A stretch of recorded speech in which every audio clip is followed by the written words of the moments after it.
Iran और America के बीच बढ़ते युद्ध के खतरे को देखते हुए लगता है कि ईरान सऊदी को अपने साथ करना चाहता है, क्योंकि ईरान अब अपने प्रॉक्सी गुटों की तरफ से कमजोर होता जा रहा है।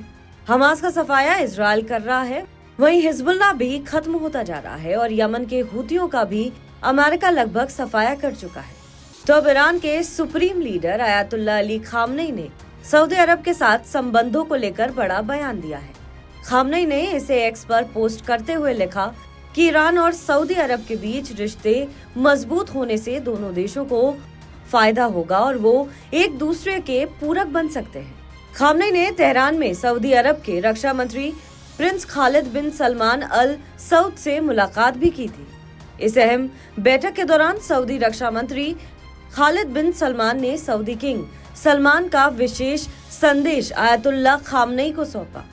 खामनेई ने सऊदी अरब के साथ संबंधों में सुधार को लेकर उत्सुकता जताई और कहा कि दोनों देशों को एक दूसरे के सहयोग की जरूरत है। उन्होंने आगे कहा कि इन रिश्तों को मजबूत करने की राह में कुछ ताकतें रुकावटें पैदा कर सकती हैं, लेकिन इस दुश्मनी के इरादों को पार करना जरूरी है और ईरान इसके लिए पूरी तरह तैयार है।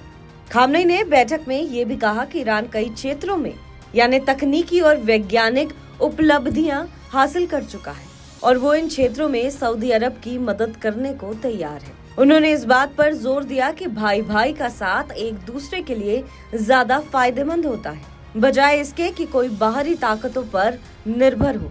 उन्होंने इस्लामी एकता और क्षेत्रीय सहयोग की भावनाओं को बढ़ावा देने पर जोर दिया।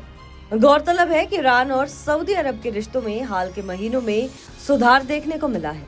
दोनों देशों के बीच लंबे समय से चले आ रहे तनाव और कटुता के बाद हालिया संवाद और राजनयिक आदान प्रदान को क्षेत्रीय स्थिरता के लिहाज से अहम माना जा रहा है। खामनेई की ये एक्स पर पोस्ट इस दिशा में एक और सकारात्मक संदेश है, जिससे पश्चिम एशिया में रिश्तों की नई शुरुआत की उम्मीद की जा रही है। बहरहाल इस खबर पर आपका क्या कुछ कहना है, हमें कमेंट करके जरूर बताएं।